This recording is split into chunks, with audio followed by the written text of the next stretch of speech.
Hi everybody, it's Nathan again. Just had a little speed paint drawing for you today that I did of a, I don't know what you'd call it. I guess it's a baby ogre. It's sort of malformed. I drew a lot of babies here lately. I'm not sure why. I'm sure there's some kind of midlife crisis in there somewhere, but I'm pretty sure if I ever had a baby, he'd look a lot like this. Kind of high gravity, flattened look with bad teeth. Much like myself. I decided I'm going to start doing a lot more of these videos where I just do talk voiceovers and do speed draw for you guys because it's too hard for me to draw and talk at the same time and make any kind of sense. But that also puts me in the unique position of having to come up with something to say that might not necessarily be related to the drawing. It's going by way too fast for me to actually talk about what I'm doing here. This is just colored pencil and an A3 sized sketchbook. I don't usually work this big, but I've decided to try to push myself and start working this big a lot more. I'd like to have some stuff that I could scan in and get posters made possibly eventually. Not this guy, but if I get used to working this size, putting in as much detail as I normally do, then I can get to the point where I could have some posters, because I've decided, we just had con here last week, or this is Monday. Con was this weekend. Excuse me there.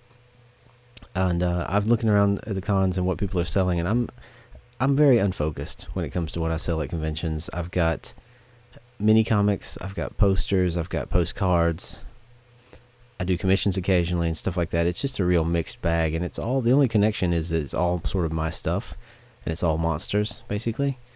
And I don't think that's enough of a strong position to draw people's attention. I did sell some prints this time that I don't normally sell, simply because they were on display. And one guy actually said it's pretty cool. It's a different take on stuff. It's something different than which he, by that I'm assuming he meant it wasn't superhero fan art, which I do love. Don't get me wrong. My walls in here have lots of fan art on them. I love superheroes. I love the big comics and stuff. I love the indie comic superheroes. I just love the idea of superheroes in general. I just don't happen to draw that very much. Maybe it's because I'm afraid of normal human anatomy. Probably.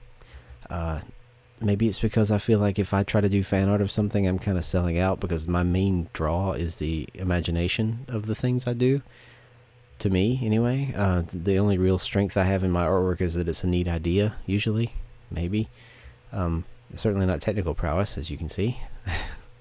It's not necessarily originality, but I guess you'd call it style. If I was getting defensive, I'd say style. Okay, so when you do fan art in that case, it's that element is already sort of taken out of it, because you already have the idea when you start. It's someone else's idea too. So I don't know. I feel like I have a weird kind of feeling about fan art. I do like it. I wouldn't mind doing it, and it's really popular. That's a great way to make some money at conventions. But it feels like cheating. It feels like I'm not really selling my work in that case. So my position so far has been, I love doing fan art, but I can't sell any fan art. And that's put me at a bit of a disadvantage in shows, especially because people come there and they want to buy familiar things. They're not going to, spend money on a poster for some bizarre generic monster, And nothing's truly unique. So my stuff is related to a bunch of other things.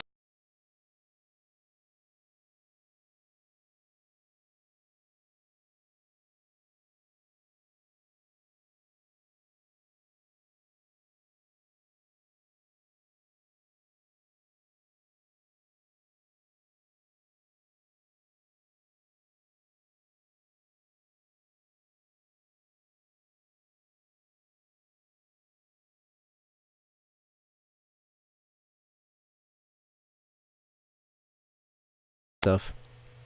Hopefully it's not as confused and rambling as it sounds on this end.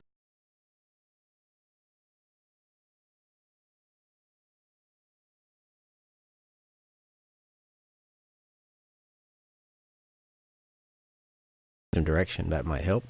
Other than that, I'm probably going to either talk about the process of the piece, or in the case of just a random piece that came about for no particular reason like this, I'm going to tell you what's happening with me right now, which in this case is I decided I'm going to be doing more posters. And it's partially from a sales perspective, because I don't generally, my mini comics are too much work for the price I have to charge to make them competitive. so they don't sell very well. It's not truly worth it. Posters can be profitable if they're attractive enough to the buyer.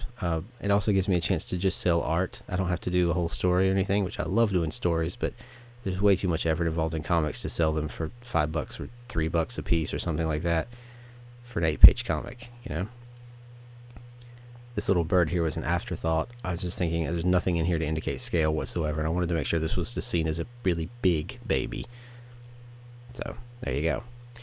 Thanks a lot for watching, guys. I hope you enjoyed what little you could get for this, and don't forget to check out the website, Instagram, Facebook, all the places, Google+, everything, pretty much anything on there. I'm even on LinkedIn, I think. Yeah, check all that out if you want to see any more. I'm going to be doing a website revision soon, and you guys just keep making stuff.